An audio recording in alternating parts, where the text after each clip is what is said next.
เป็นอย่างดอกน้องให้เข้าใจดีในวันนี้เขามีความหมา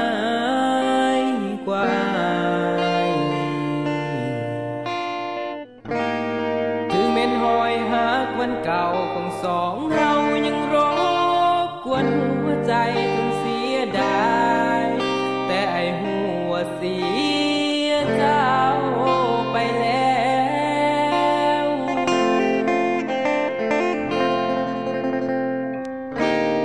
มองบ่เห็นแววความหักในสายตาก็หูว่าอ้ายถูกลักพาออกจากหัวใจเจ้าคงบ่แม่นคนอื่นคนไกลถึงหลับตาก็หูว่าเป็นเขาแค่อยากถามเหตุผลที่หักเขากระเด็นมันบ่เป็นคือจังน้องเว้าหักอายหลายพอตายแทนได้ว่าบ่โยกดินบ่สลายที่หักบ่จางแล้วมันเกิดอีหยังกับผัวหักเขาน้องจึงได้คบเขาทิ่มอ้ายน้ำตาพังใส่ว่าหักสิบ่เพมาหักบ่จากปานสางหางแค่น้องมาขุดใจไอ้ไว้แล้วก็ไปน้ำเขาลองลืมน้ำบอกเก่าเจ้าเลือดเจ็นถึงใจคักแรกๆก็ตั้งใจหาได้จากรักก็ตั้งใจลืมกันว่าก็ใส่ดินยางบ่สั่นคือเปลี่ยนใจง่ายแท้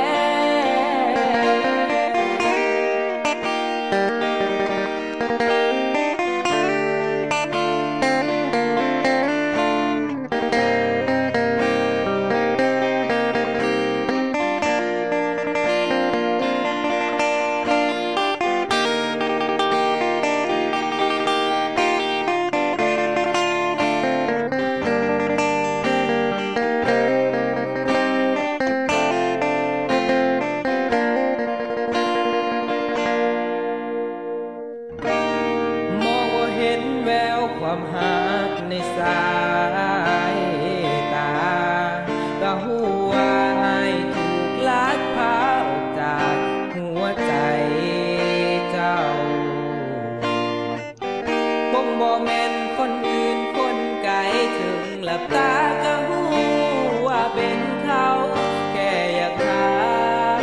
เหตุผลที่หักเขากระเด็นมันบ่เป็นคือจังน้องเว้า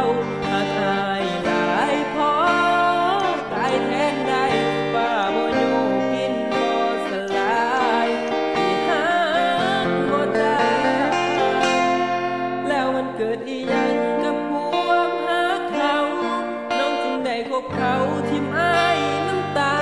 พังใส่ว่าหักสิบ่เคมาหักบ่จากปานสางหางแค่น้องมาขุดใจไอ้ไว้แล้วก็ไปน้ำเขาลบลืมน้ำบอกเก่าเจ้าเลือดเจ็นถึงใจทักแรกๆก็ตั้งใจหาได้จากพักก็ตั้งใจลืมกัน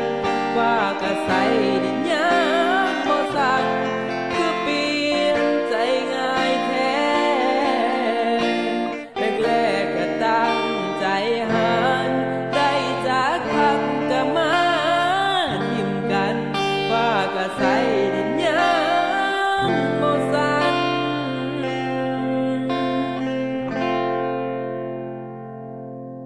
ก็ลืมอ้า